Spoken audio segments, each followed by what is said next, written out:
Hello Internet, it's me Josh, the Aging Gamer. So, let me tell you a little story about how back in the 90s I got my Sega Genesis.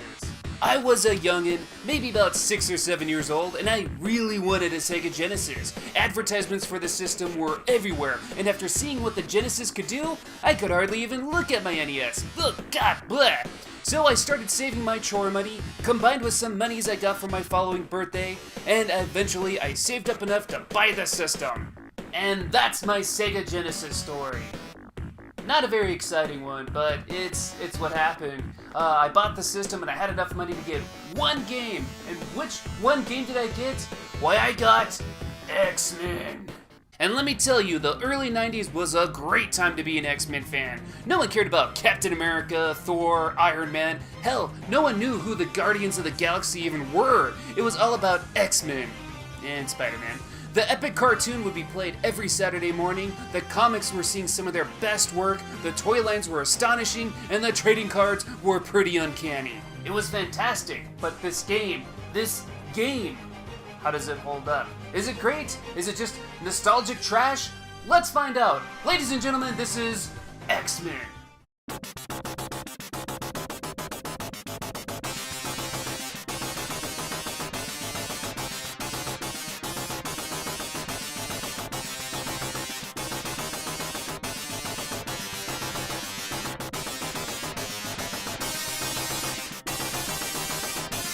X-Men is an action-packed platformer. After Magneto sends a virus to the X-Men's Danger Room, a holographic training simulator, the training room gets a little too violent, and the X-Men must make their way out and defeat Magneto for being such a dick. There's 4 playable X-Men here: Gambit, Nightcrawler, Wolverine, and Cyclops. You get to roam through levels and of course use your mutant powers. You'll see Gambit throw kinetic charged cards, Cyclops shoot his optic blast, Wolverine attack with his claws, and Nightcrawler who can teleport. This alone makes Nightcrawler my favorite to play as he can just bamf through walls and skip annoying level sections. We also get some cameos from other X-Men. Jean Grey will use her telekinesis to lift you up if you've fallen off a stage, and Professor X will make a cutscene cameo. There are even 4 other X-Men that you can summon into battle to help you. There's Rogue, who will show up and punch an enemy, Archangel, who will fly by several times, attacking enemies. Storm also appears in a totally badass way, just killing everything on screen. And then there's Iceman, who makes a nice little ice bridge for you. Thanks, buddy. You can only use these summons once unless you find another icon throughout a level, so use them wisely. Later on, there's cameos from Beast, Psylocke, and Forge, but it's so brief it's hardly worth mentioning. On the villain side, we get appearances from Juggernaut, Apocalypse, Mojo, Sabretooth, Deathbird, and of course, Magneto. I want to point out that the characters look really good here. Each character looks as bright and as colorful as they did in the comics. The graphics in general are done very well. It's a very visually appealing game. So from a presentation standpoint, this game is pretty dang awesome. As for the rest of the game, well, when it comes to the controls itself, it's not bad. The controls are pretty straightforward. You jump, punch, and can use your powers. Levels often have you looking for keys and switches to advance, so it isn't just a keep moving right video game. However, this game is hard, like ridiculously hard. Everything is just out to hurt you. Look at some of this shit.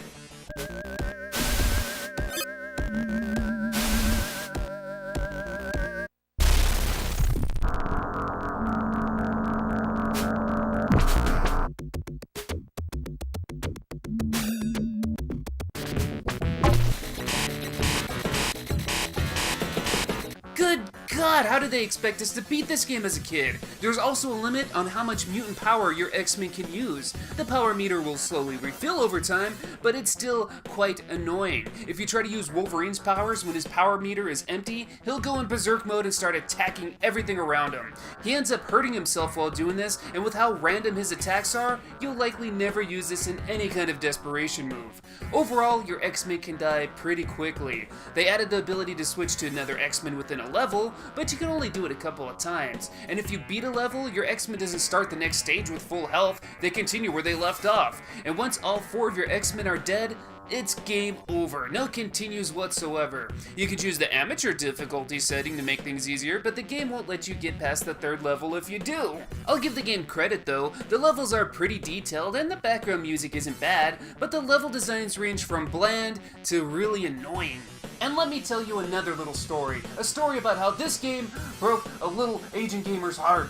Like I said, the game is hard. It takes a lot of patience. But when I was a kid, I kept playing this game over and over, trying to get better. I even made it all the way to the Mojo World level, beat Mojo, and then got stuck. I had no idea that the only way to continue the game at this point was to actually hit the reset button on the console. What the fuck? I didn't know what to do. That didn't say anything in the game manual. The internet, the luxury of the internet wasn't even around for another couple years. There's no game FAQs. How was I supposed to know? Oh, why did I turn it off? Why didn't I just hit the reset button? Why didn't I hit the reset button? Looking back at the game now, I feel like I really only enjoyed it because of the X-Men theme. If it was the same game but skinned with some other IP, I don't think I'd give it the time of day. Once X-Men 2 Clone Wars came out, I never went back to this game. X-Men 2 definitely fixed a lot of the problems this game had. There are definitely worse X-Men games out there, but if you're wanting to get into a 16-bit X-Men fix, you're better off going with the sequel. And it pains me to say that too, since I have so many memories with this game, but if I'm being honest, if I'm giving you my honest, unbiased opinion, this game just isn't as good as I wish it were. The intense difficulty, the limit of using your mutant powers, the bland level designs, it just doesn't do it for me. Like I said, you're better off going with the sequel. But you know what? It's just my opinion. What do you guys think about the game? Do you think I'm overreacting? Do you think the game sucks too? Do you think it's awesome?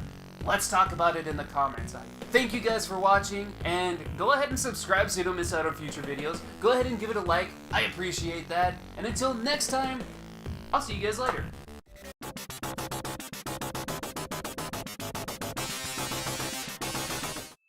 Hello Internet, it's me Josh, the Aging Gamer. So here I am, once again, I want to talk about one of my favorite superhero teams in all of existence. I'm of course talking about the X-Men. What's not to love? The team is so diverse and they're all so awesome in their own way. Wolverine, awesome. Cyclops, awesome. Storm, awesome. Nightcrawler, Rogue, Gambit, Psylocke, Beast, Jubilee, Jean Grey, Colossus, Cable, Bishop, Archangel, Iceman, Professor frickin' Xavier, goddamn awesome. I mentioned in my previous review for the first X-Men game for the Sega Genesis about the X-Men boom of the 90s, so I won't get too into it here, but let it be known, I am, and always have been, a big X-Men fan. X-Men comics? Hell yeah! X-Men trading cards? Oh yeah, I had those too. The X-Men toys? You know I had them! And X-Men movies and TV shows? Yeah, of course, I had all these too! Oh, and yeah, you know, X-Men video games also. So the first X-Men game came out in 1993. It wasn't until 1995 that we got its sequel. Bit of trivia too, there was almost a third X-Men game, but we'll get to that a little bit later. For now, let's go ahead and talk about the sequel to the first X-Men game. Was it good? Was it bad? How did it follow its footsteps? Well, let's see. Ladies and gentlemen, this is X-Men 2 Clone Wars.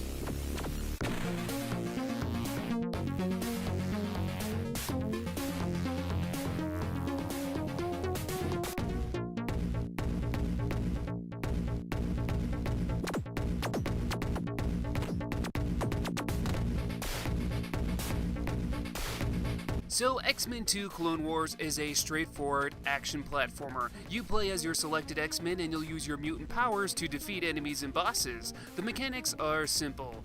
Jump and punch and kick, but the most exciting part is using your powers. Unlike the first X-Men title on the Genesis, in this game you can use your mutant abilities as much as you want. With certain X-Men like Cyclops or Nightcrawler, you can hold down the power button and perform a charged power attack.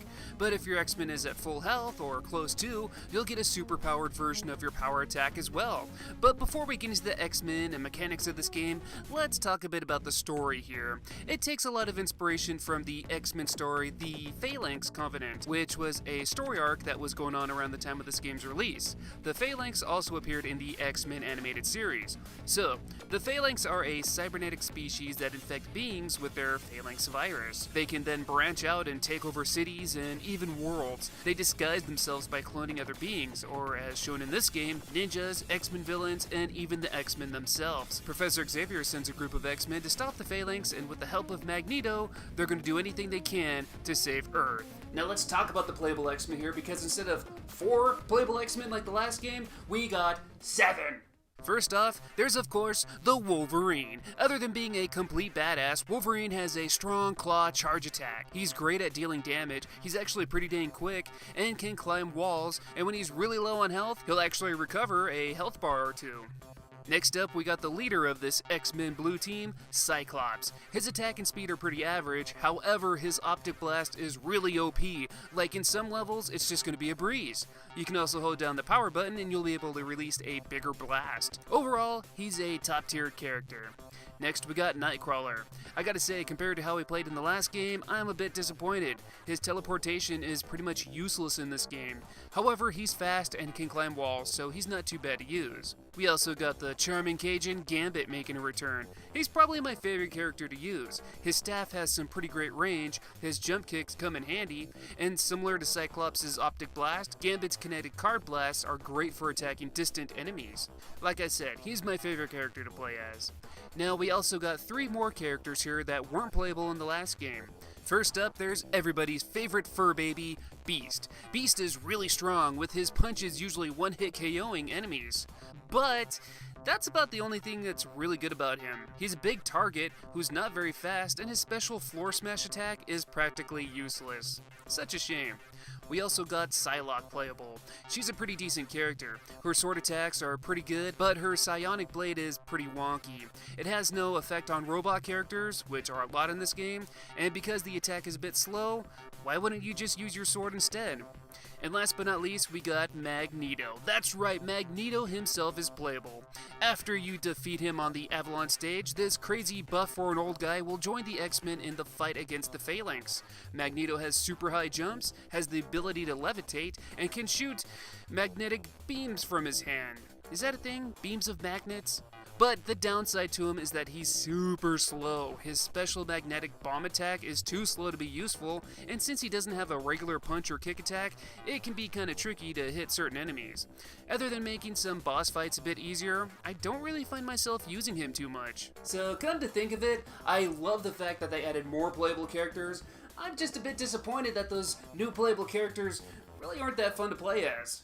But despite some X-Men playing better than others, each X-Men plays like how that X-Men character should. I really like that. And throughout this game, you'll see a lot of familiar X-Men characters and locations. So, as soon as you turn on the game, you're plopped right into a snowy outpost in Siberia where you're assigned a random X-Men and you'll be fighting ninjas and robots. After this, in the title screen, you'll be in the Sentinel Complex. You'll fight robots and break machines to open electric doors. The giant Sentinels in the back are a really nice touch. The boss of this level is the Sentinel Core. It's not a very hard boss to beat, but this was always one of my favorite bosses just because of how ridiculous it sounds.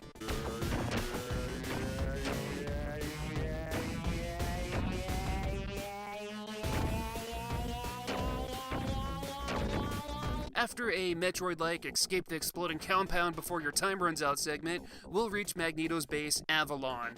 We'll fight some tough bad guys, dodge landmines, slowly fall through traps, and fight with the powerful Exodus. Once he's defeated, you'll fight Magneto, where you really don't defeat him, you just kinda push him into a corner. Then you'll make your way to Apocalypse's home base. You'll scale a tower to fight Tusk, descend in this Egyptian-looking fortress, then fight Apocalypse in a fight that isn't that hard once you get the pattern down, and it goes on for way too long. Like, so long I wasn't even sure if I was actually hurting him.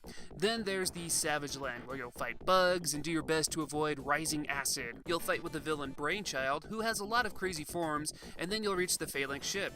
Once on the ship, you'll have some level segments, a boss fight with Deathbird, some more level segments, and then a fight with the Brood Queen Phalanx creature thing. And last but not least, you'll fight the clones of the X-Men. Once the clones are defeated, the game ends, and we get well, kind of a lackluster ending. It's just a single screen of Professor X and some text on the bottom saying how despite the world was saved, Magneto and the X-Men will still have their hissy fits. And that's how it ends. So, X-Men 2 Clone Wars. Is it good? Is it bad? Well, let's talk a little bit about the good and the bad. Let's start by talking about the negatives first. I'm not gonna lie, be prepared for a really hard game. The difficulty is pretty moderate, I feel, until after you defeat Apocalypse. Once you've reached the Phalanx ship, it gets a bit unfairly difficult, with a lot of attacks that seem unavoidable, and it just becomes way too easy to die. But you know what? Not all games are meant to be cakewalks, so I'm not too upset with the difficulty, really. However, I think the most upsetting thing about this game is the lack of signature X-Men.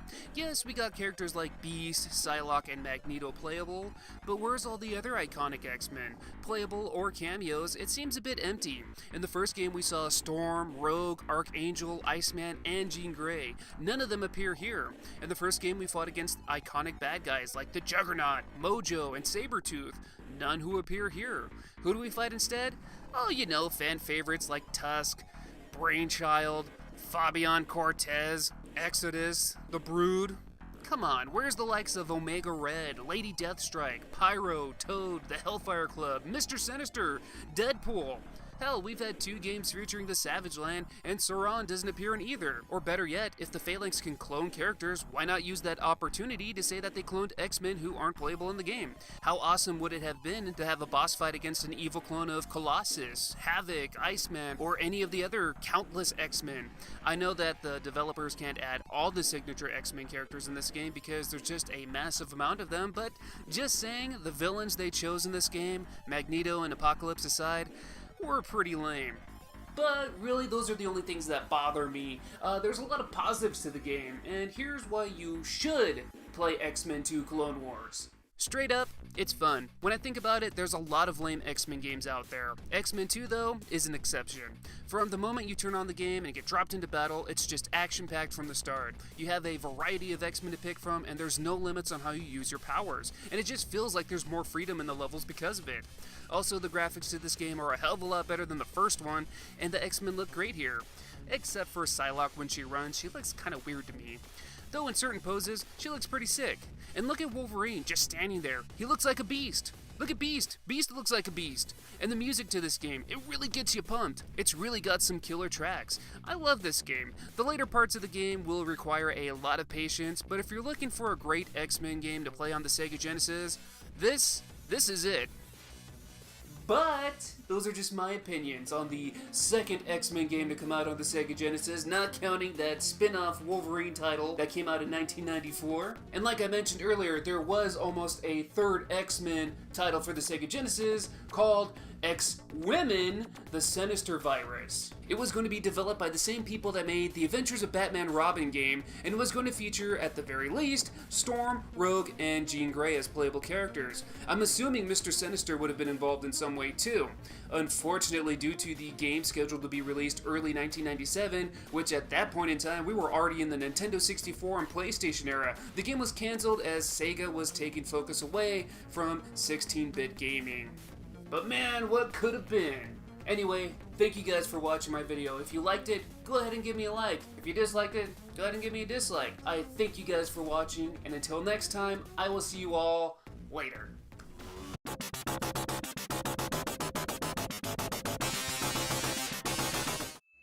Hello Internet, it's me Josh, the Aging Gamer. So I've talked about the X-Men on my channel a few times before, and well, I'm gonna do it again. I just love the franchise. And as far as my own personal favorite X-Men character goes, that's a hard pick. As a kid, my favorite was always Gambit. This Cajun was the sly ladies' man who threw explosive cards and whacked people with his stick, all while wearing a snazzy-looking trench coat. How slick and awesome. But recently, rewatching the old 90s animated series, I can't help but love each character. Beast, Rogue, Jean Grey, Cyclops, Psylocke, and even Magneto are all great characters in their own way. But if I have to choose a favorite X-Men now, Well, I'd suppose I'd have to go with Wolverine. He takes no shit from anyone, and despite being a relatively small guy, he's brutal, deadly, and badass. It's no wonder he got his own solo comic. So what do Wolverine and the Nintendo Entertainment System have in common? A video game, of course. Well, actually, there's two video games. I originally wanted to review the Uncanny X-Men, but my god, as much as I really tried to play that piece of crap, I just couldn't do it. It's unbearable. So I decided to play something that functions just a little bit better. Just a little bit. I eventually want to review all the old school X-Men video games, but for now, let's focus on this Wolverine spin-off. Ladies and gentlemen, this is Wolverine for the NES.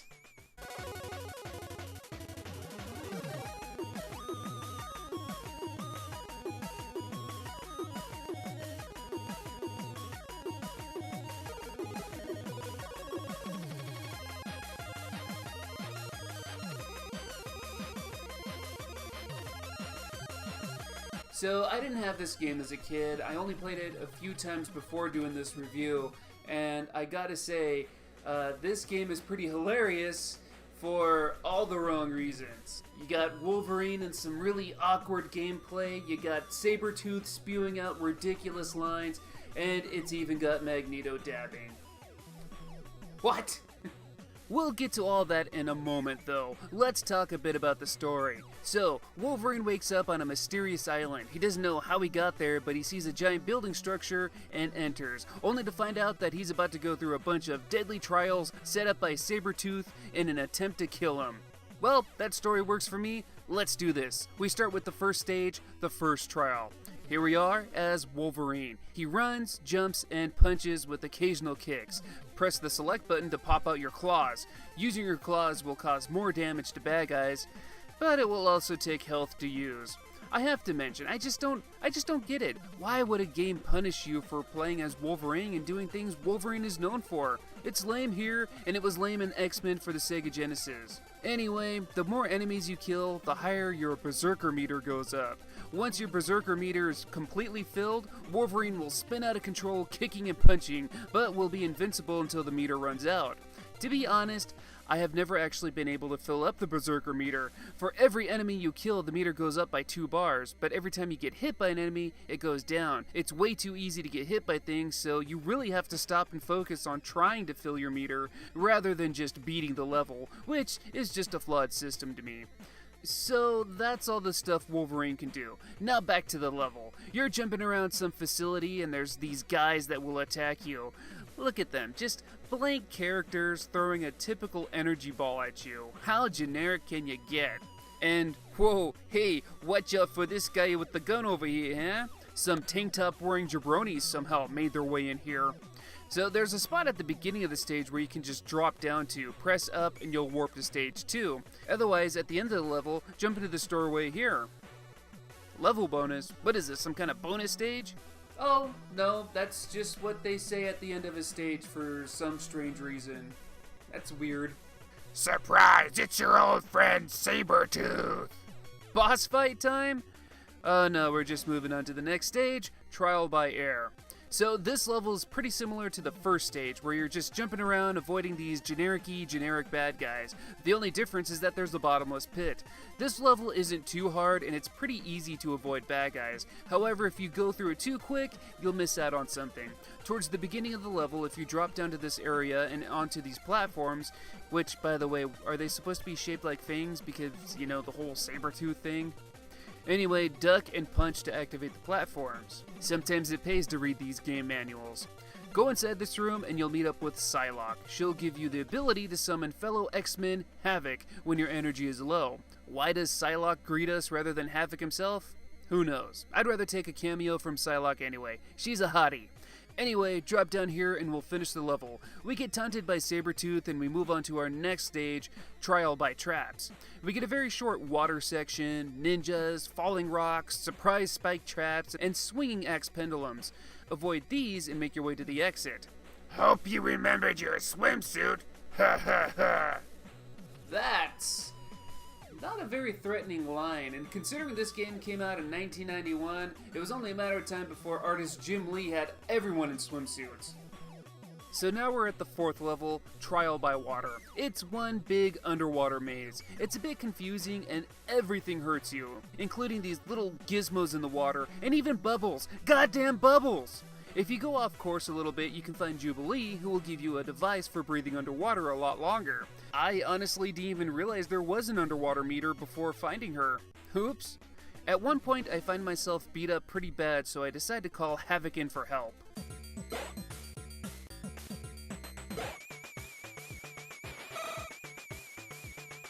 Okay, thanks for that. Not sure why we need Havoc to help regenerate Wolverine. I mean, it's not like Wolverine's known for having a healing factor or anything, right? So there is another warp point in this waterfall that will skip you to level 6, but since I'm doing a review, I want to go over all the levels, so let's finish this one. Oh, and also along these levels, you can refill your health by eating hamburgers and drinking beer. That's Wolverine for ya. Beat the stage and we move on to Trial by Terror.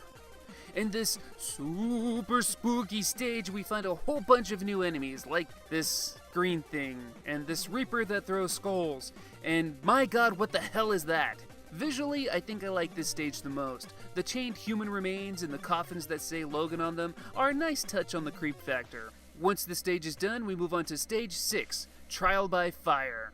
Some like it hot. Okay, that swimsuit line was pretty bad, but this is just awful. Some like it hot. Get the hell out of here with that shit. In this stage, of course, everything is on fire. The game really tests your jumping ability from here on out. You're really going to have to jump as close to the edge of a platform as possible to make these long jumps. Watch out for robots and collapsing platforms here, and you'll eventually beat the stage. Having fun yet? No, not really. The next stage, Into the Fortress, is more of the same exact stuff. Watch out for shooting lasers and missiles, while also avoiding these instant kill spikes. Not really sure what exactly is going on in the background here. It looks like the digital artist maybe had an idea, but just kinda gave up. Anyway, this level is tricky, but not as bad as the next and final level. Meet my new ally, Magneto. Oh shit. Level 8 is Defeat Magneto.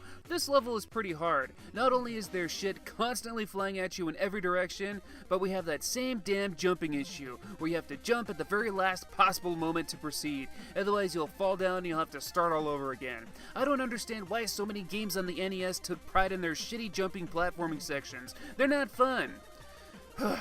Once you get past it though, we'll finally have that boss fight with Magneto.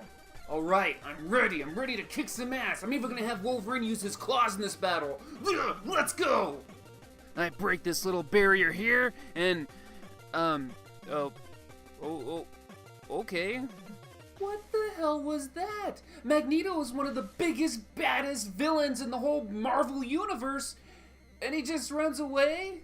Magneto is an epic character that can easily crush Wolverine, and he himself doesn't even fight you, he just dances in the corner? How did the developers program this boss fight and think, oh, yeah, that's okay? Gah! So after that boss fight, we finally get a shot at beating up Sabretooth. He jumps around and throws ninja stars at you.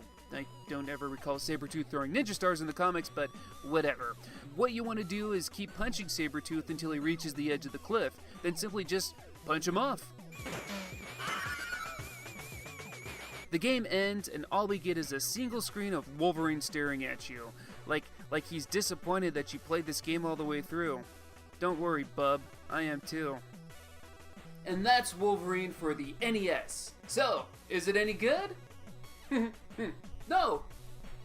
No! No! So where do we even start? The gameplay isn't all too great. Being punished for using your claws is an awful mechanic, but what's worse is that you don't even really need your claws. There's only a single real boss fight in the whole game, and it doesn't even make a difference if you use your claws or not. And all the killable enemies can easily be punched that extra hit or so to kill them. The levels themselves feel a bit sloppy, especially the first half of the game. It feels like some of the programmers were just doing some beta testing stages and said, leave it. And then the second half of the game is like, Well, let's just do a bunch of awful jumping spots to test the player's skills. It also feels like the X-Men cameos were just thrown in at the last second. I mean, Magneto's appearance literally adds nothing to the game whatsoever. They could have easily have had Sabretooth controlling that machine thing with the barrier and have him running away, just to surprise attack you in the next stage. That would have made more sense. But I suppose that's my fault for trying to make sense of this old NES game anyway. Gameplay-wise, it's not too much fun, and once you learn how easy it is to avoid enemies, you can actually beat this game pretty quickly. I mean, the game kinda helps you though. When you lose a life, or when you continue after getting a game over, you'll continue where you lost your last life. The only thing I really found difficult was those long jump spots. Visually, this game isn't too great either. The single screens they use are done pretty damn well, but the actual gameplay graphics leave a lot to be desired. Wolverine isn't a great game. There's a lot worse NES games out there, but as far as X-Men titles go, this one is definitely towards the bottom of must-play titles. But that's just my opinions. What do you guys think? What do you guys think of Wolverine? Think it's a good game? Think it's a bad game? Let me know in the comments below. If you like this video, give it a like. If you want, go ahead and subscribe too so you don't miss out on future videos. Like always, I thank you guys for watching, and until next time, I will see you all later.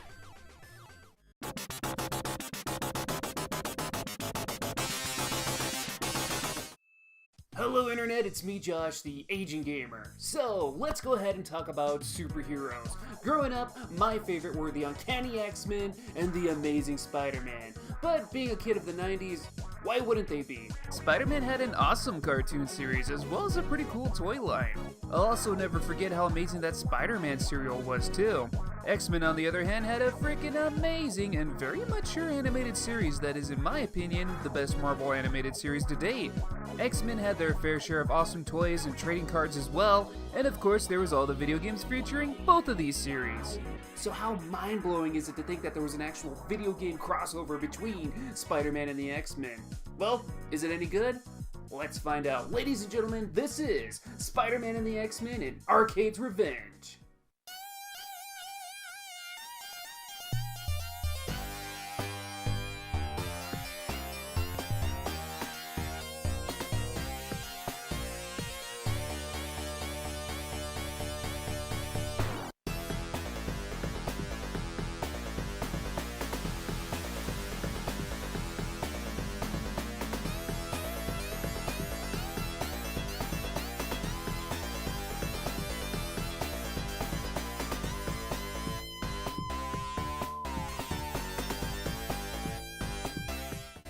Good God, that theme is just so damn epic. I love it. So, Spider-Man and the X-Men is loosely based off the Uncanny X-Men issues 123 through 125. The box art is also pretty interesting as the Super Nintendo and Sega Genesis have completely different artwork despite being the same exact game. Even the costumes for the X-Men are all over the place. I mean, the box art, back of the box, and advertisements can't even fully agree with the in-game costumes. And also completely random, but at the end of the game in the Super Nintendo version, Cyclops has a full mask, whereas in the Genesis version, he has his hair out. That's weird. Anyway, let's get to the story of the game. The game opens with a cutscene of Spider-Man swinging around the city and seeing fellow X-Men being captured by the evil genius, Arcade. This brings us to the first level of the game where we play as Spider-Man. Our goal is to disarm some bombs. Each bomb has to be disarmed in a certain order, which sounds tedious, but thanks to Spider-Man's Spider Sense, you'll know where to go. Since we're playing as Spider-Man, here's what he can do. There's a button for shooting webs that'll let you attack enemies from a distance, there's a button for jumping, and there's a button that shoots out a grapple web. You can also climb on certain kinds of walls. Once you disarm all the bombs and reach the end of the level, you'll have another cutscene. Arcade has captured all the X-Men. Well, in this case, 4 of them: Wolverine, Cyclops, Storm, and Gambit. So Arcade welcomes you to Murder World. To escape, each X-Men as well as Spider-Man will have to go through their own separate levels, fighting evil supervillains along the way. So each hero has 2 of their own levels that they have to go through, and it's not going to be easy. Trust me. Let's go ahead and start with Wolverine. So Wolverine is in a funhouse themed level filled with evil clowns, trigger-happy jack-in-the-boxes, and buzzsaws coming out of the freaking ground. Delightful. So Wolverine's controls are pretty simple. He jumps, punches, and uppercuts. You can also pop out your claws to do more damage with your attacks. The downside of using your claws, though, is that your healing factor won't work, so use those claws sparingly. Your goal is to jump from platform to platform, scaling the level until you reach the boss. And can we take a moment to appreciate the frightening details in the background? I mean, look at this odd chattering teeth creature. And if you don't like clowns, well, you're not going to enjoy seeing this evil-looking son of a bitch everywhere. Trivia time, that clown is actually a reference to Marvel's own Obnoxio the Clown. Anyway, use your clawed uppercuts to tear up the walls. If you're running low on life, beat up those jack-in-the-box enemies without your claws to receive some health. Once you get to the end of the level, you'll face none other than Apocalypse, one of the greatest, most powerful X-Men villains, just hanging out in a funhouse. A bit weird, but whatever, all the villains in this game are androids created by Arcade anyway. So, to do damage to Apocalypse, you can only hurt him while he's in midair. Slice at him quite a bit and he'll eventually explode. Kablooey! Now we're moving on to Wolverine's second level. Not gonna lie, this level took me days to figure out. When you start the level, you'll notice that you're being chased by the Juggernaut, bitch. It seems that you're supposed to run away from him, cutting down anvils and weights to slow him down while you escape. However, the faster you run, the faster he runs. If you make it to the end of the level, congrats, you're dead. So the goal of the level is that you must destroy him. How? Well, start by slicing the shit out of him with your claws. This bastard is going to take a lot of hits to kill. Now here's something I didn't know about when first playing through this level. While you definitely want to cut down all the obstacles to hurt Juggernaut, they actually do a hell of a lot more damage than normal if you drop the items on top of him rather than in front of him. So yeah, drop items on him and keep shanking him and he'll eventually explode. Yeah! Now let's move on to Cyclops' level. His stage takes place in the underground mines of Genosha. Cyclops has the ability to jump, shoot from his visor, and can perform a swift kick that just looks ridiculous. So before we get too into Cyclops' levels, I just want to point out that there's something in almost every single level, some kind of gimmick, some kind of setup, that just makes you think, wow, this game was developed by a real dick! With Cyclops' levels, there's minecarts you have to ride in. If you miss jumping into a cart, you get electrocuted and die. There's also a lot of blind jumps, so expect a lot of trial and error.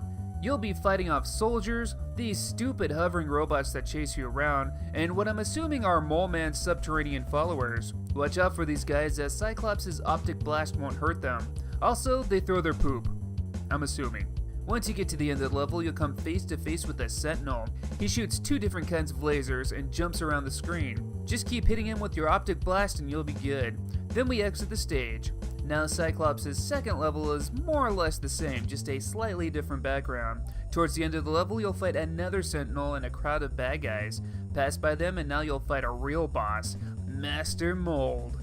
Now in this fight, you gotta shoot him a lot. There's no real strategy other than dodge and shoot optic blast. First his arm will blow off, then his head, then eventually the rest. Kablooey! We'll now get into Gambit's levels. As a kid, I could never survive longer than 30 seconds on this level, but hey, that was probably because I was suffering from the anxiety of a giant spike ball chasing me. In this level, you want to keep moving forward. Gambit himself doesn't do much, just jumps and shoots cards. Be careful to not throw too many cards because you can run out. Luckily, most enemies will give you cards back if you kill them. So yeah, try to kill everything in your way, avoid hazards, and keep your card ammo full. Once you reach the end of the stage, you'll go against a boss, a giant playing card. I think that's supposed to be a reference to Hellfire Club's Sebastian Shaw. I couldn't find anything to confirm this, but the next level also features a member of the Hellfire Club, and one of Sebastian Shaw's aliases is the Black King. So I'm just putting 2 and 2 together. So this giant card will shoot lasers at you, just like everything else in this goddamn game, and will spawn enemies. That's actually a good thing, as killing these robots will give you a chance to refill your card meter. Once the card turns red, it becomes invincible. Wait for it to turn into its original color and spam those cards. Once it's hit enough, it will be defeated. Now we move on to Gambit's second level. This level's gimmick is that you'll be on a platform that will always be moving up, so try not to get squished. Once you reach the end, you'll fight against a giant version of Hellfire Club's The Black Queen. Stick to one side of the screen and watch out for, of course, lasers and fireballs. Start spamming those cards and you'll eventually blow off her arms. Jesus Christ. Throw some more cards and you'll eventually blow off her head too. Now she's defeated. Now let's move on to the last X-Men, Storm. Of course, her levels are gimmicky as well. Both of her levels have her in some kind of underwater maze. The downside is that you only have so much air until you suffocate. The upside is that your air also acts as your health, so if you get beat up, you can always go up for air to regenerate. I feel Storm's levels are a bit easier in comparison to other X-Men's as long as you take your time. So using Storm's lightning bolts, you must blow up these tanks here that will make the water rise. The tanks aren't quite puzzles, but you should definitely check your surroundings and use strategy when blowing them up.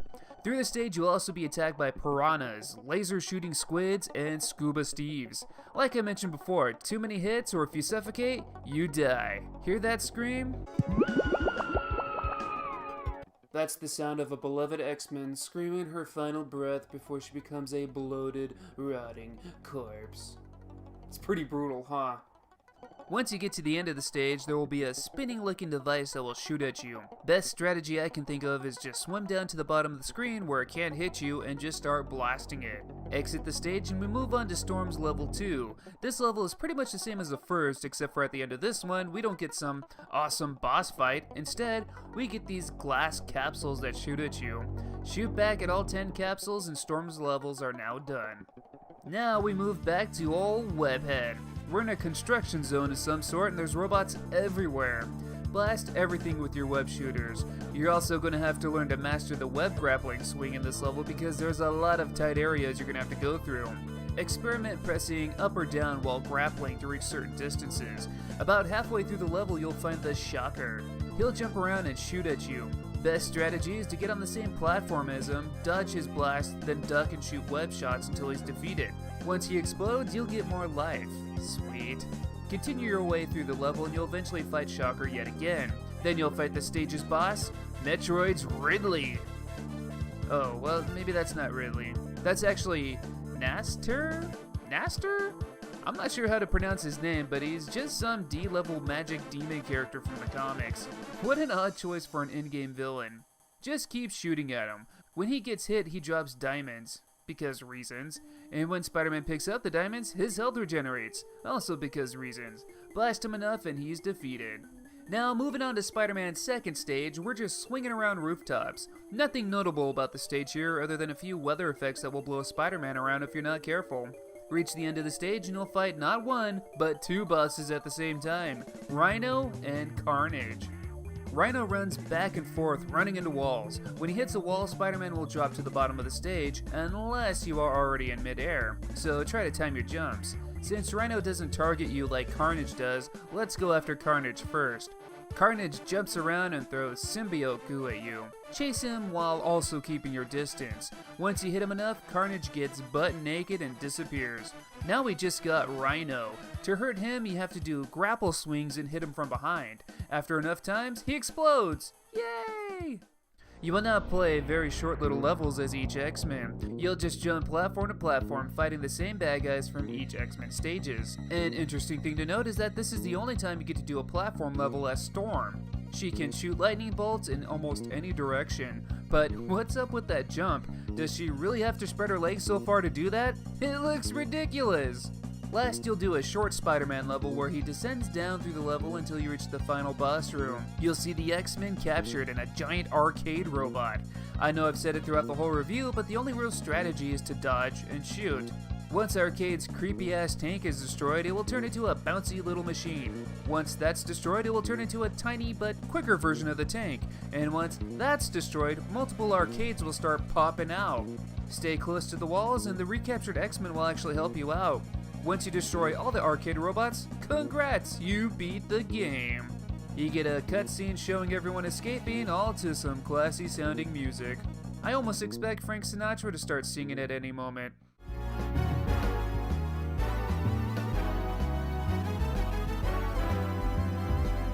And that's Spider-Man and the X-Men and Arcade's Revenge. So, let's talk about this game a little bit more.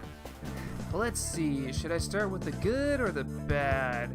Let's look at what this game does wrong first. Arcade's Revenge is the very definition of trial and error gameplay. Taking a look at Wolverine's Juggernaut stage is a pretty good example. Since the game came out in 1992, you're just plopped into a level with no explanation. Juggernaut takes so many hits, you think you're not even supposed to fight him, that you're supposed to run away, only to find out if you make it to the end of the level, you're screwed. After finding out you do have to kill him, there's gotta be a certain way to do even that. And going back to Cyclops' level, it's just too easy to die. There's a part where a whole platform just straight up crushes you without any clue that it was gonna drop. Also, everything in this game explodes, damaging you in the process. All of this just makes the game a little unfair. Yeah, the game is a lot easier once you know all the tips and tricks, like some of the stuff I've been giving throughout the review, but it's still a difficult game. I think this game could have really benefited from some simple additions, like checkpoints to all the levels, or not having so many enemies damage you as you kill them. Or how about giving the player some goddamn continues? When you lose, get a game over, you start from the very beginning again. As for the good things in this game, well, the soundtrack is pretty good. Seriously, this soundtrack rocks. Each track just fits each level so well, especially Spider-Man's. It just sounds so Spider-Man-like, like early post-Steve Ditko era, if that makes sense. Gambit's and Cyclops' themes just really get you pumped up too. I also love how much of the Marvel Universe is crammed into this game. There's a lot of characters and a lot of references here, even if some are more obscure like Obnoxio and this guy. I also appreciate how each character plays pretty true to themselves without being overly complicated. I mean, this is an old game, so the controls have to be simple, but Spider-Man does everything Spider-Man should do. He shoots webs, climbs walls, and swings around. Wolverine regenerates health and can tear down walls with his claws. Each character feels pretty true to themselves, and that's something I appreciate. But, is the game any good? Not really, and it breaks my heart to say that because I want to love this game so much. I love the characters, I love the music, and I love the systems it was released on, but I just don't find myself having as much fun as I hope while playing. I mentioned how difficult the game is, and I'm not saying the game is bad because it's hard, because I actually like games that are a bit more challenging. It's bad because the levels have too many cheap ways to die, and not enough extra lives to make up for it. There's games like Ninja Gaiden and Castlevania that have a lot of cheap deaths as well, but at least there was continues to make up for it.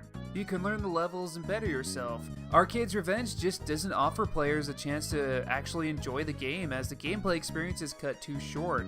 Again, I wanted to love this game, but I can't. But those are just my opinions. What do you guys think? What do you think of Spider-Man and the X-Men? Love it? Hate it? Let me know in the comments below. If you like this video, give it a like. If you want to subscribe so you don't miss out on future videos, you can do that too. And until next time, I will see you guys all on the next one.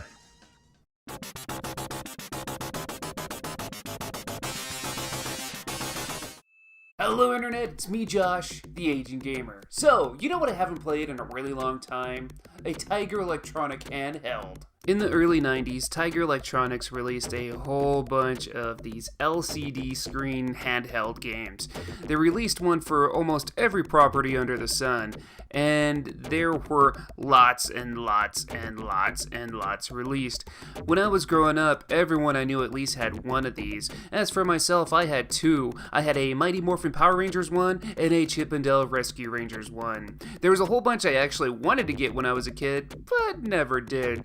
Well, I saw one online and I happened to order it, and I figured, you know what, I haven't played these in a long time, let's go ahead and check one out.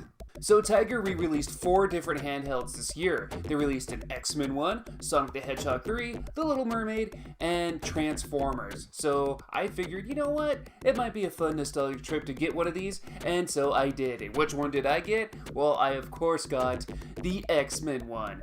X-Men is my favorite. I love X-Men. You guys know I love X-Men. You guys know how much I love this. So I figured I'm going to go ahead and open this and see what it's like, see if it's still good, see if these are worth getting. So let's go ahead and see. Back in the day too, these didn't come in these nice, easy to open packages. The whole thing was just like a bubble, this hard bubble of plastic that you couldn't open. You get scissors, you try to open it, it's all, it was ridiculous. But these are easy to open, so let's go ahead and check this out. And no, I'm not going to keep it in the package because, you know, oh, it might be worth something in the future. No, it's not. It's Tiger Electronics. It's not.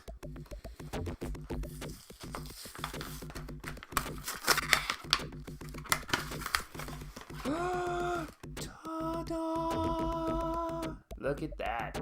So we can see our little buttons right here. We got a D-pad, a jump button right here, and a move button right here.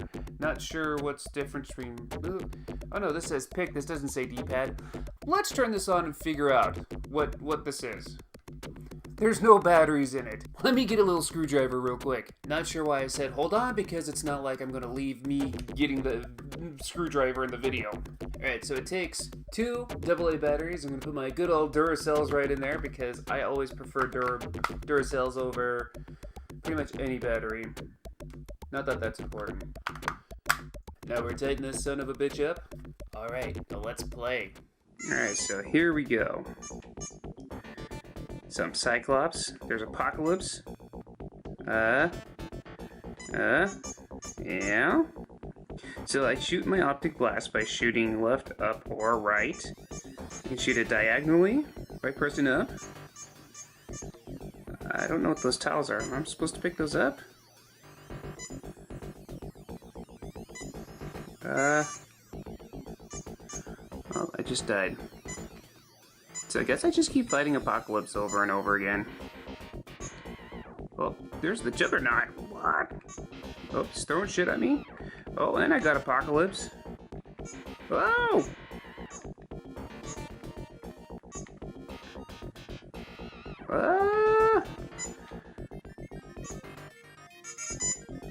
They win. I won!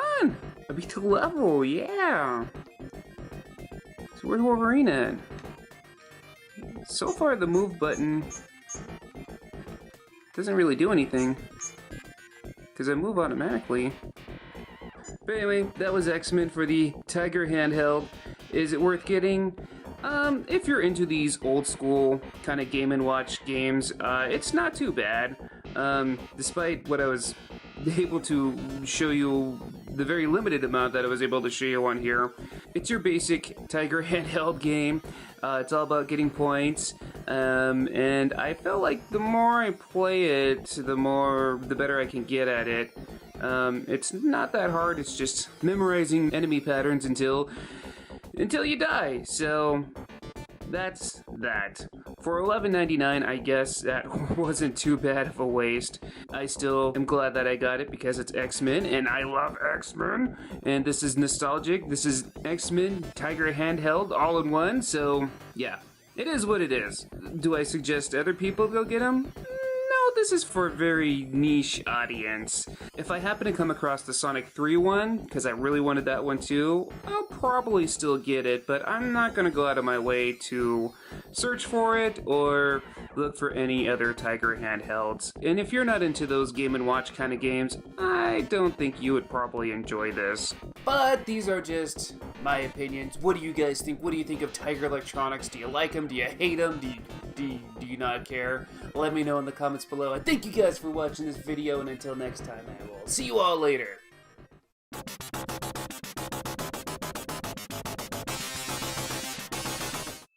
Hello Internet, it's me Josh, the Aging Gamer. So, it's my first retro review of the year. It's a fresh new start to continue doing the same thing I've been doing, talking about old video games. And you know what? Every year those games get older and older. Time just keeps on slipping by. And, you know, for us, you know, we just keep getting older and aging and our bodies are slowly decaying, but you know what will never die? Nostalgia! For example, something that never gets old and always brings a smile to my face, Marvel's X-Men. I won't dwell on it too much since I've already talked about it quite a bit, but my favorite superhero series is the X-Men. I love the series more than Spider-Man, Batman, or anything else. Not sure what it is, maybe it's the wide cast of characters. The heroes are cool and so diverse, and the franchise as a whole was a pretty big part of my childhood. And I've already reviewed the Sega Genesis X-Men games as I played the hell out of those growing up. But there's still X-Men games I haven't talked about yet. For example,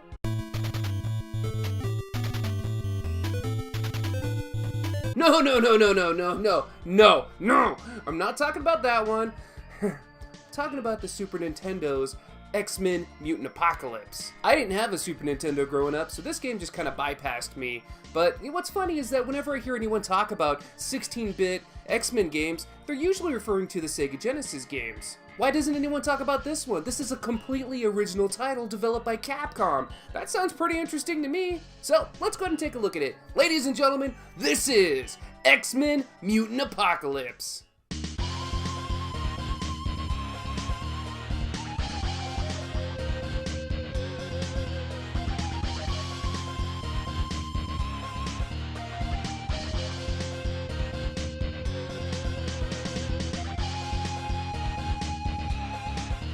So on the island of Genosha, mutants are being held captive by a brutal army and the giant robots known as Sentinels. Apocalypse is on the island as well and is scheming up some plans for those captured mutants. Professor Xavier sends in the X-Men to rescue the mutants and to put a stop to Apocalypse. We start and we get to choose our own X-Man. We get to select from the team leader Cyclops, everyone's favorite Canadian Wolverine, the philosophical blue fur baby Beast, the raging Cajun Gambit, and the deadly martial artist known as Psylocke. Compared to the Genesis games, this lineup of playable characters is pretty much what you'd expect, minus Nightcrawler. Though I wonder why these old 16-bit X-Men games always excluded characters like Rogue, Storm, Jean Grey, Archangel, Iceman, or Colossus. Sure, there's lots of X-Men characters out there, and to have all of them playable in any game is pretty unrealistic, but come on! I mean, Rogue and Storm are super popular. How cool would it be to play as either of them? Well, let's pick our X-Man to play as. It doesn't really matter who you pick though, because all the characters have their own specific levels, and you have to play and beat them all. Let's go ahead and start with Cyclops.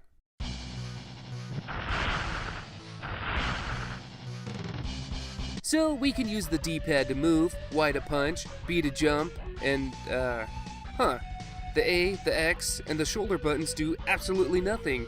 But I'm Cyclops. Where's my freaking optic blast? Oh, it's there. How do you get to work though? Well, have you heard of another Capcom title called Street Fighter? Yeah, doing specials is kinda like that. Yeah, the special moves for each character is a button combo. They're all listed in the game manual too. So to do something as simple as use an optic blast with Cyclops, you don't just push A or X, you have to do a quarter circle and press Y. If you want to do a jump blast, press B, quarter circle, and then A while in midair. It's basically the same kind of combo for every character. So yeah, you can do those basic attacks, but if you want to do some heavy damage, get comfortable with those button combos. As someone who likes fighting games but is terrible with them, I'm kind of indifferent on this. However, when you do pull off one of those special moves, it's strong, and it does feel a bit more rewarding. Anyway, let's beat up some of these assholes. The game is pretty straightforward, just beat up everything in your way. I get to this part with these Scout Trooper wannabes flying around. God damn, they're so quick! I'm getting my ass kicked! Yeah! Damn! Let's try this again. You gotta be super quick with these enemies. Shoot them with your optic blast if you can. And now that I know how to beat them, it's easy.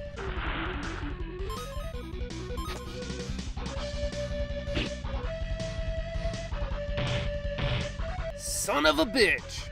Surprise attacks like that piss me off! But you know, once you actually learn the level, the game can be pretty fun. So each X-Men gets their own pool of lives, and since I lost both of mine with Cyclops, it's game over. Damn! So I restart the game and I play through this again. Like I mentioned, it gets a lot easier now that I know what bullshit lies ahead. At the end of the stage, you have to destroy this device on this train, and of course you got random crap flying around and shooting at you. Destroy the machine on one side, and then the other, and mission accomplished. Next up, Wolverine.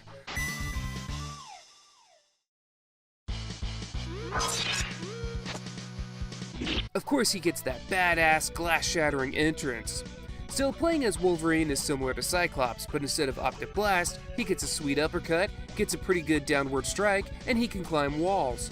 Oh, and before I forget, while you're playing, keep a lookout for these little blue cards. For every 3 you collect, you get an extra life. Anyway, continue and we'll destroy some robots and even have a mini-boss with a big robot. Wolverine's running claw attack is pretty useful for killing this dude, as well as most enemies. A short while later, we'll get a boss fight with the giant Sentinel. It's still being worked on, so it's basically just one giant head that shoots lasers. Just attack the head while easily avoiding the lasers and occasionally knocking out the guards.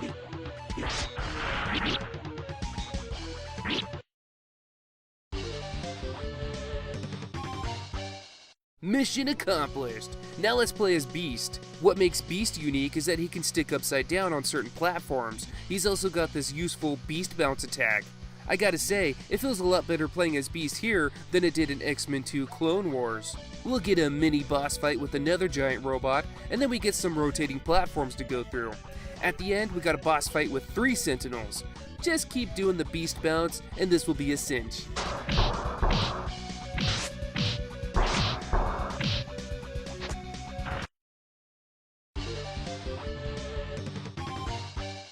Now let's play as Gambit. I like playing as Gambit, not just because he was one of my favorite X-Men, but his specials are a lot easier to pull off. He's also got a good dash attack. So his level has us in a warehouse. There's lots of guards and some of them throw bombs. There's also a section with moving platforms we have to jump off of. After an elevator section and a small boat ride, we destroy a helicopter's missiles, jump into the aircraft, kill Doom Guy here, and then the level is done. Now, last but not least, we got Psylocke.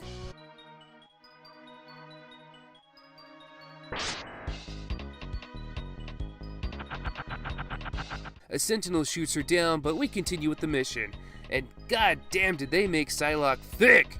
Jeez! At least her sprites aren't distracting. Aye. Hey. Oh. Whoa. Okay, we're all adults here. We can be mature about this. Come on! So, as Psylocke, she's got a strong psychic knife attack. She's also got a stomp bounce attack like Beast. Her leg sweep is pretty useful too, as it hit enemies from both sides. There's a bunch of guards to fight and a mini-boss with, you guessed it, a giant robot. After you defeat the robot, the ground starts breaking, which leads us to a boss with a Sentinel. He keeps hitting me, but I'm killing him faster than he's killing me, so I win!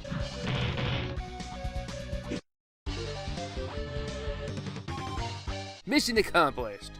Now, Professor Xavier learns the whereabouts of the prison mutants, but not the exact point, so go X-Men, figure it out! The next level is exactly the same no matter who you pick, so I'll just go ahead and pick Gambit. We move forward and... oh, those things. The Brood. I hate those guys, in both the comics and the games. Good thing here they're extremely weak. One hit typically kills them.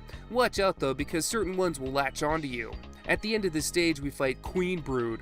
I got my ass kicked the first time I fought her, but I didn't realize that what you want to do is attack her stinger first. You can't damage her by hitting the stinger, but after so many hits, the stinger falls off and she's pretty much helpless.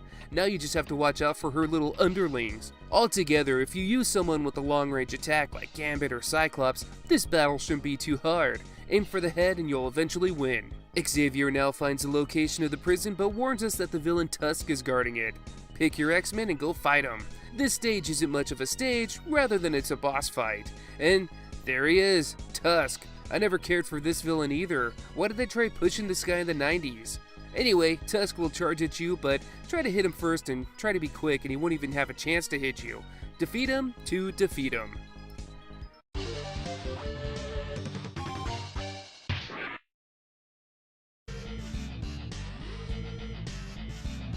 Oh shit, here we go. Time to face Apocalypse. We'll now go through one of the hardest levels in the game, and really it's only hard because of the first part. There's lava, and it's headed in your direction. Of course there's obstacles in your way too. One touch from the lava, and you're dead. I had some trouble with this part. I liked using Gambit, but I just couldn't get through.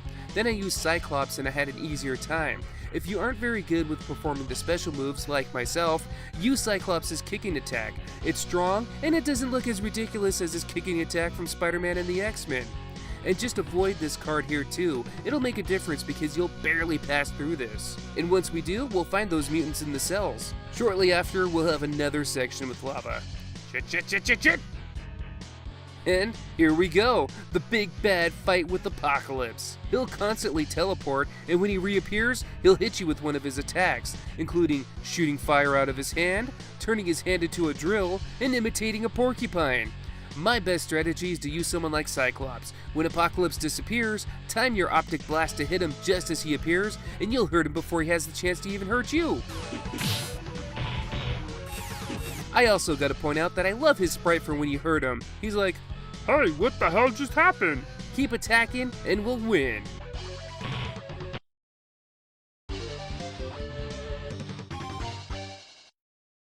Yeah, take that, Apocalypse! So, that's X-Men Mutant Apocalypse for the Super Nintendo. What? Wait, there's more? But the title's called Mutant Apocalypse. If Apocalypse isn't the final boss, then oh, it's Magneto, isn't it? Of course! So Magneto wants to destroy the Gnosian government for what they've done to mutants. He tells Xavier and the X-Men to retreat with the captured mutants, and then he disappears. Xavier brings everyone back to headquarters, and while he tries to find Magneto, he tells the X-Men to get some training in. Let's go in the Danger Room and fight Omega Red. Omega Red likes to appear right where you're standing, which is a bit dumb since that means you can hit him right away.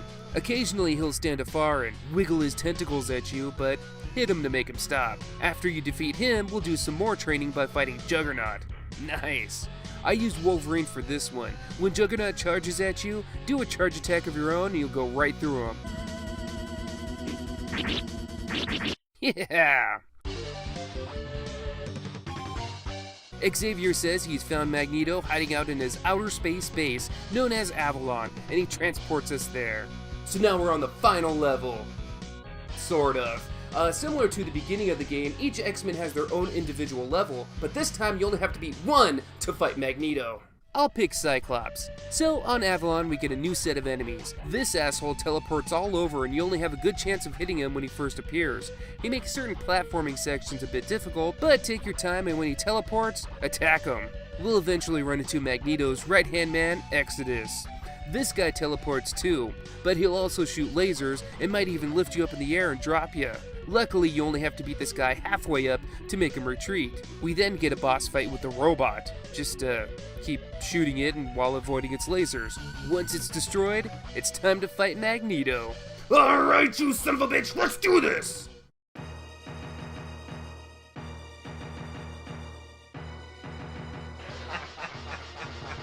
Magneto is covered in his unstoppable electric bubble. He'll use his magnetic powers to pull in scraps of metal to throw at you. At that point, you only get a small window to hit him. And I'll tell you what, I got my ass handed to me.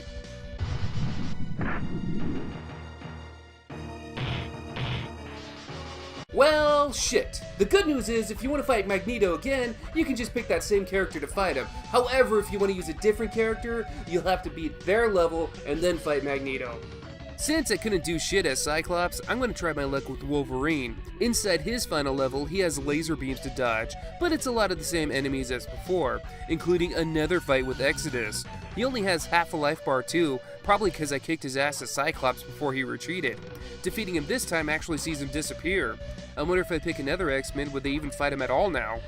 Anyway, Wolverine fights a robot as well, and then it's boss time with Magneto.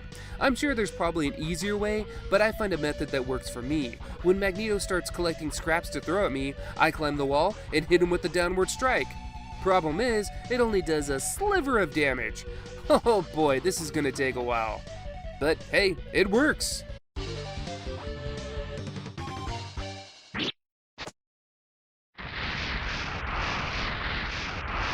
Magneto gives his whole "you haven't seen the last of me" speech, and the X-Men reunite with some more X-Men, and we see a little picture of everyone before the game ends. Apparently you get a longer ending if you beat the game without dying or using passwords. Fuck that though. So that's X-Men Mutant Apocalypse. So, how does this game hold up? Well, it's a good game. Some parts are debatable, but it's a good game. Graphically, it looks good. The character models are great and it has a real comic book style to it. I mean, look how freaking muscular everyone is. Their heads are so small compared to the rest of their bodies. The music in this game is fantastic as well. It's rockin'.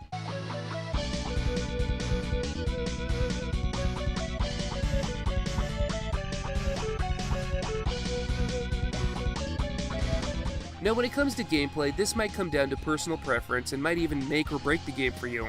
So again, to use your mutant powers, you gotta do a button combo. Some specials are easy to pull off, like double tap forward and hit the attack button, but if you're one of those people that have trouble doing something like a down, forward, Y special, You might find yourself a bit frustrated with this game, as fighting a lot of bosses and whatnot are so much easier when you use your powers. It is kind of baffling that there's so many buttons on the controller that go unused. I mean, hypothetically, the game can be played on an NES controller. You'd think Capcom would just map specials to an unused button, but that kind of takes away the uniqueness of this game. If you could just spam specials, that wouldn't be as fun and it would break the game. But anyway, the game, the way it is, it's fantastic. It might actually be my favorite 16-bit X-Men title. It's challenging, features plenty of X-Men and their villains, and it's a joy to play. I'm not sure why I don't really hear anyone talk about this, or even the other Marvel Capcom Super Nintendo title, War of the Gems, but it's a fun, kick-ass X-Men adventure.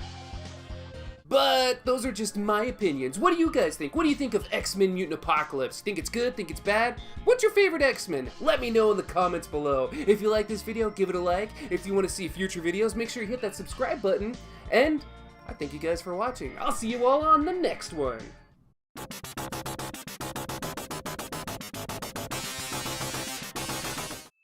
Hello Internet, it's me Josh, the Aging Gamer. So, welcome back to my series of videos where I'm taking a look back at Marvel Comics games from the past. Previously, we looked at The Incredible Hulk, and also The Invincible Iron Man.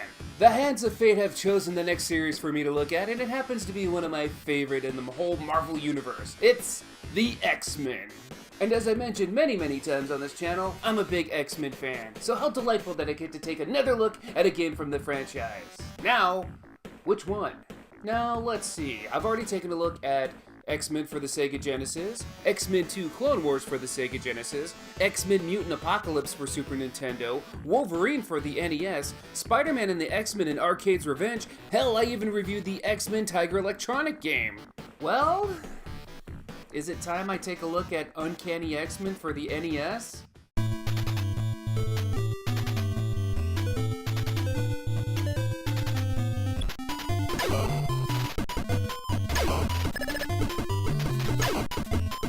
Oh god, no, just no, it's just too horrible to look at, I just can't. Hey, take a look at this. This is an X-Men game, this is a totally different game. Ladies and gentlemen, let's take a look at this. This is X-Men for the Sega Game Gear.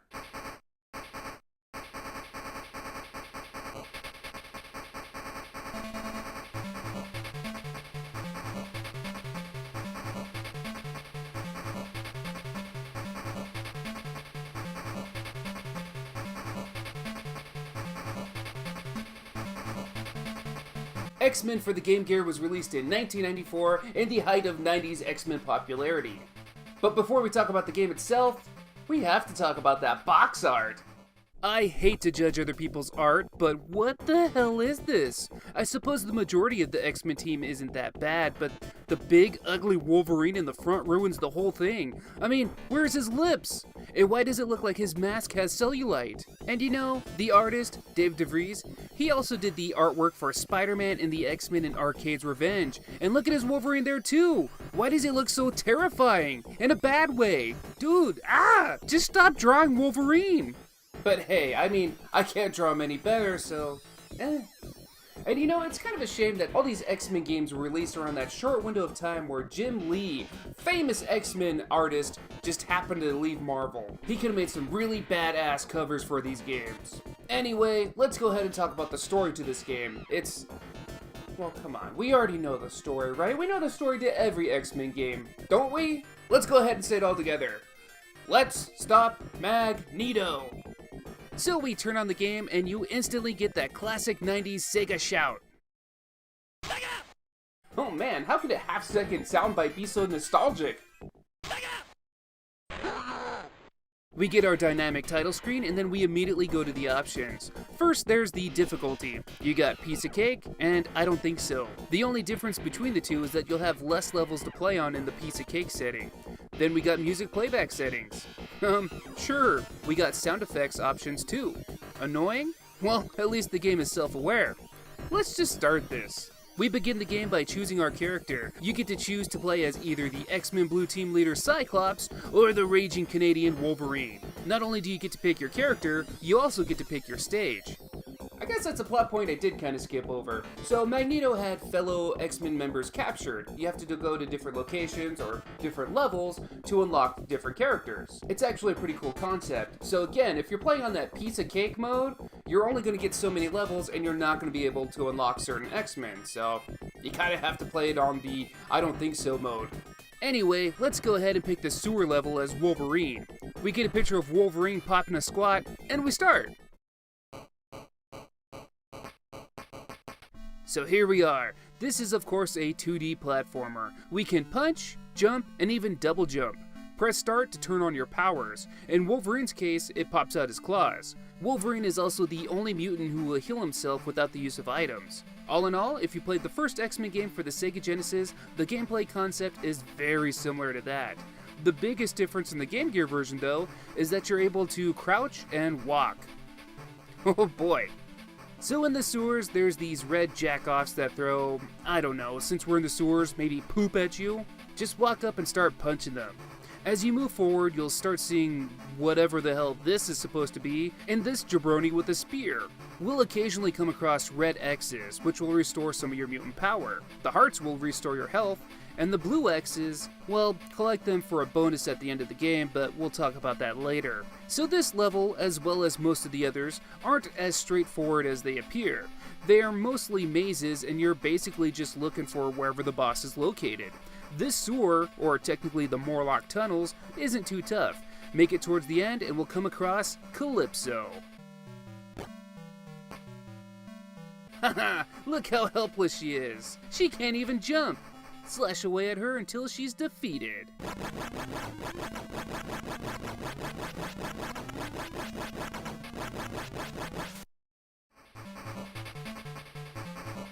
Now we unlock Storm. Storm is playable in a side-scrolling platforming X-Men game? Hell yeah! And however I may feel about this game, I already know it's going to be a lot better than the disservice they gave her in Spider-Man and the X-Men and Arcade's Revenge.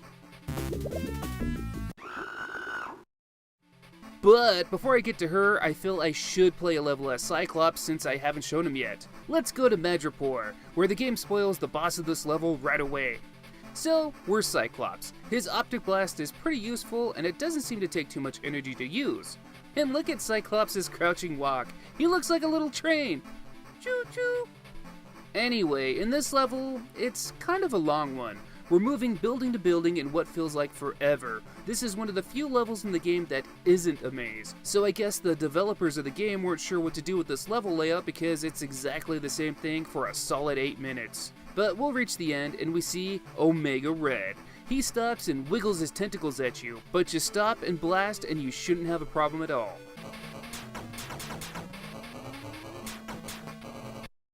After he's defeated, we unlock Rogue. Wicked! Let's start the next level, the Hellfire Club, and let's go ahead and check out Storm now.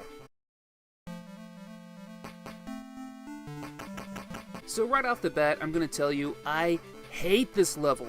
If there's one thing I hate more than maze-like levels, it's maze-like levels where you have to travel in elevators. So much trial and error. Ugh. Well, at least Storm is fun to play as. Using your powers, you'll be able to shoot a lightning bolt, and you're actually able to fly. Amazing! Though in this particular area, that doesn't seem to do me much good. Continue on, and once you find more open area locations, you'll know you're on the right track. Watch out for these standard gangsters with guns. I wonder what happened to the Hellfire Club's henchmen. Continue and we'll reach Sebastian Shaw, one of the hardest bosses in the game. That is, if you don't know what you're doing.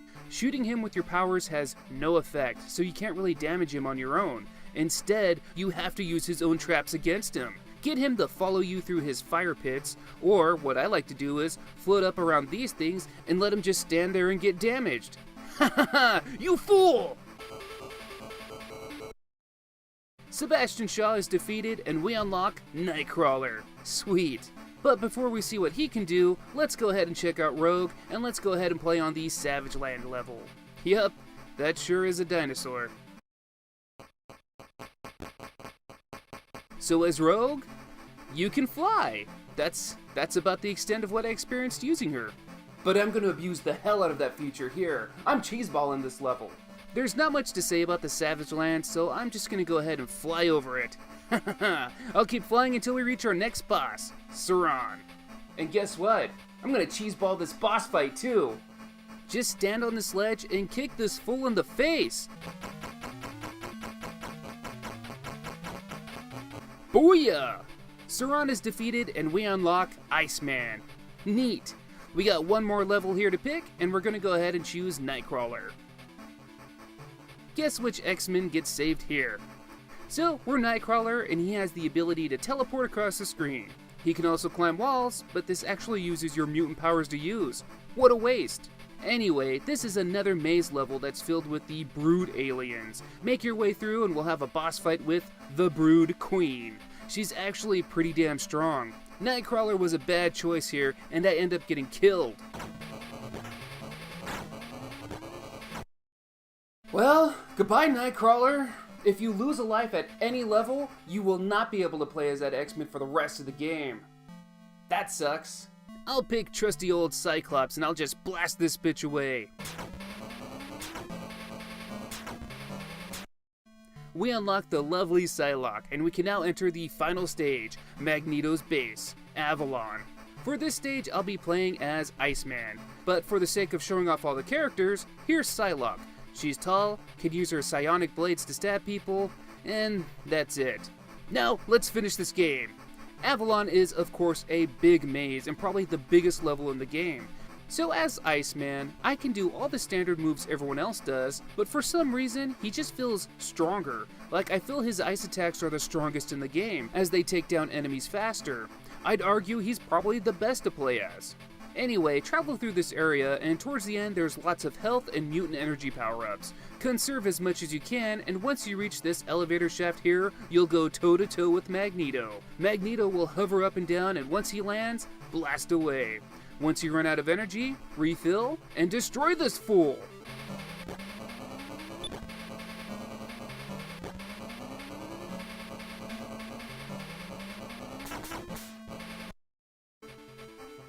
Good work, X-Men! We then get some stills of the X-Men. I thought these pictures looked familiar, and sure enough, it's from the 1992 Marvel Masterpieces set. Cool! So I believe the more blue X tokens you collect, the more portraits will show up at the end. If you collect all the blue X tokens, you'll also get a special code. What does this code do? I have no idea. There's not even a password system in the game. I looked to see if there was some kind of contest online or anything like that, but I can't find much info on this game. So as far as I'm aware, it's just a useless code. But anyway, that's X-Men for the Game Gear. So what do I think about it? Well, I got 3 different rankings for this game, and I hope this makes sense to everyone. The first ranking, just ranking it as a game I would recommend to a casual player, and that would be, I don't recommend it. If you're not an X-Men fan, there's not really going to be anything appealing to you in this game. Now my second ranking, a ranking to the actual X-Men fans out there, the game is, it's alright. I think it's worth playing alone just to see all the different characters that you can unlock, because a lot of those characters weren't in a lot of console-based X-Men games. And my third ranking, a ranking to Game Gear fans out there. If you're looking for a good Game Gear game, this is it. This is one of the best games you can get on the system. It's a must-have. So all in all, I rank this game, no you shouldn't, sure why not, and absolutely. Does that make any sense to anyone? The most appealing part of X-Men games to me are playing as the X-Men themselves. There's so many damn X-Men in the comics that there's no way you'll ever end up getting them all in one game. So seeing which characters do make it in is a pretty exciting thing. Of course, we'll always get Wolverine and Cyclops, but the likes of Storm, Rogue, and Iceman is kinda rare, so it's pretty cool to see them in. Outside of the character appeal though, the gameplay is just so-so. It seems to take a lot of inspiration from the first Genesis title, even down to a lot of the sprite work. If you were curious what it would have been like to play as different X-Men in that specific X-Men console game, well, this is what I imagine it would be like. I'm not a fan of X-Men games that limit how much X-Men get to use their powers, but if the developers are going for a spiritual sequel to the console game, what do you expect? It really is one of the best Game Gear games though, but it's just that, a Game Gear game. Don't expect a whole lot. I'm not even mad that one of my favorite X-Men, Gambit, wasn't included. So this game must have been pretty popular because it spawned 2 sequels. And since I don't really plan on making individual videos for the sequels, let's go ahead and talk about them right now. First up, the 1995 sequel, X-Men Game Master's Legacy. The setup is pretty much the same as the first Game Gear game. You get to pick a level, and once you beat it, you unlock more X-Men to play as. The difference in this game is that it actually has better graphics. It also got a few new X-Men. In this game, you'll be able to play as Cyclops, Wolverine, Storm, Bishop, Rogue, Gambit, Jean Grey, and a secret hidden character, Cable. The levels here feel the same as the previous game, but the bosses seem a lot harder. Speaking of, some new bosses like Apocalypse, Strife, and Mr. Sinister appear. As for the third X-Men game on the Game Gear, it's 1996's X-Men Mojo World. Amazingly, this game also got released for the Master System in Brazil for some reason. Oh god, what happened to Rogue? So this game runs on the same engine as Game Master's Legacy. The biggest difference in this game is that this game actually has levels, like a level 1, level 2, level 3, etc., rather than picking whatever level you like. The playable X-Men in this game are Wolverine, Cyclops, Rogue, Havoc, Gambit, and Shard? Shard? None of these games have Beast, Colossus, Archangel, or even Jubilee, but Shard? Wow, what a random character to have. Overall, to me, this game feels like the weakest of the trilogy. I'd say the first game is the best, but it's understandable if others preferred Game Master's Legacy. With all that said, these are all the X-Men games you can play on the Sega Game Gear. Well, I got one more Marvel Comics video game I'm going to be taking a look at. Like I previously mentioned, we already took a look at The Incredible Hulk and The Invincible Iron Man, and now we've taken a look at X-Men. So, we got our cards, we're going to shuffle these up one more time, and we're going to see who we're going to get, and we're going to get...